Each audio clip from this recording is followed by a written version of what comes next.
Ayan na guys, nabuhat na yung classroom. Nakaka-amaze. Doon yan ilagay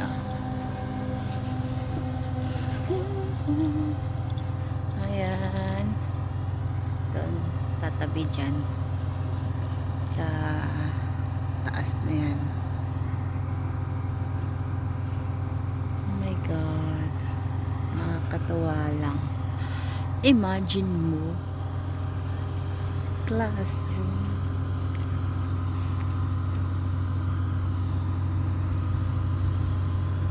Ayan na.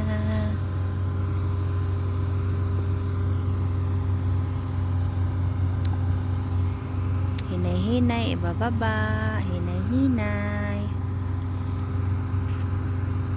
Come on. Slowly, slowly. Oh my God. Didikit kasi yan nila dito sa kabilang magkadikit sila kasi.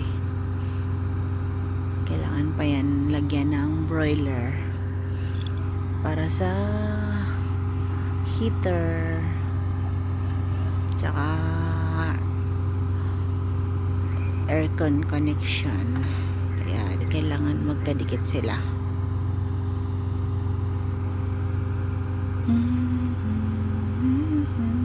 There you go, almost there.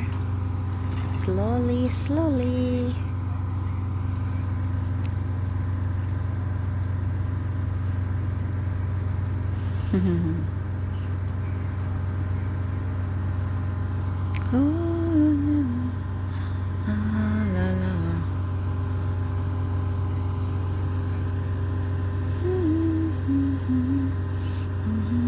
Ayan na, malapit na magdikit.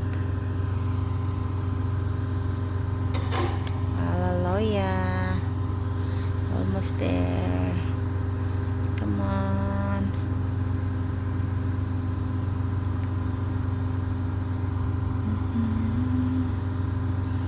Ayan na.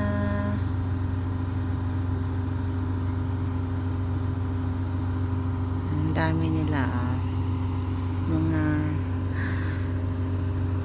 kanina ay mga helper sila dyan, ngayon mga audience impact na. Parang ako audience, parang yung boss ko, yan na yung boss ko, nakamapamayawang pa.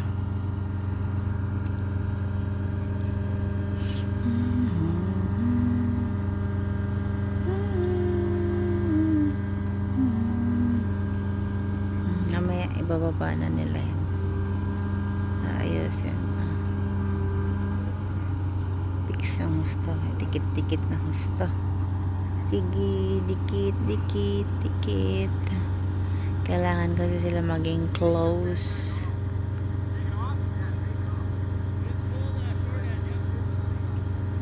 Take up daw ng tali.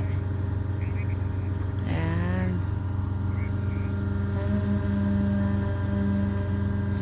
Take it off the tali. Oh my, almost there.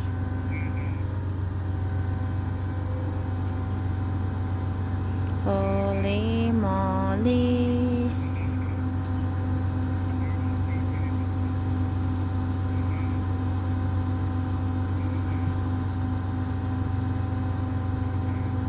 We're almost there.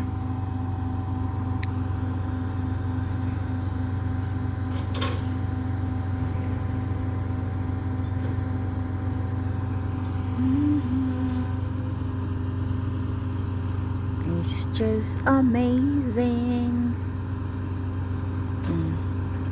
Kailangan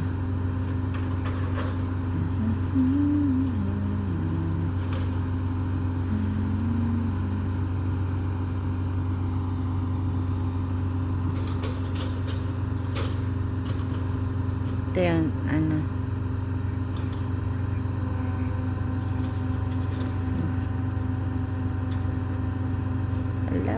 dali kailangan pala magkatapat. There you go, slowly.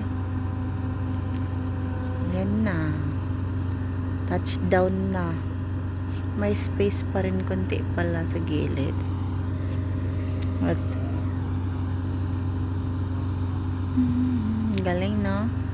Classroom, isang buong classroom. Pinatong lang sa taas. Meron din kaya yan sa atin sa Pilipinas, guys? Ginagawa din ba yan sa atin? Patong-patong na classroom. Ang galing. Tapos na. Tapos aakyat yung mga helper niya. Tanggalin niya yung tali. Nakatali doon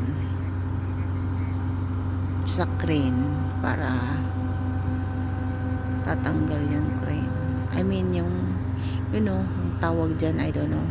Basta yung nag-connect doon sa classroom. Tatanggalin nila yan.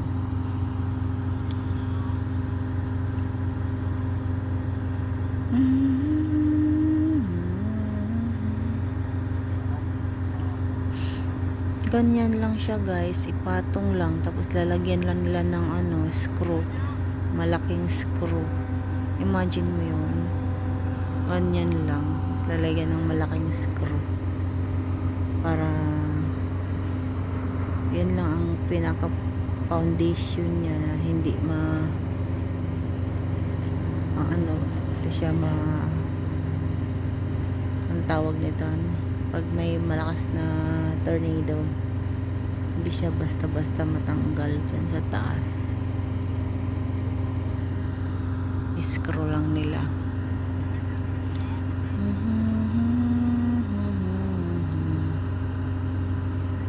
I guess that's it for today. Bye.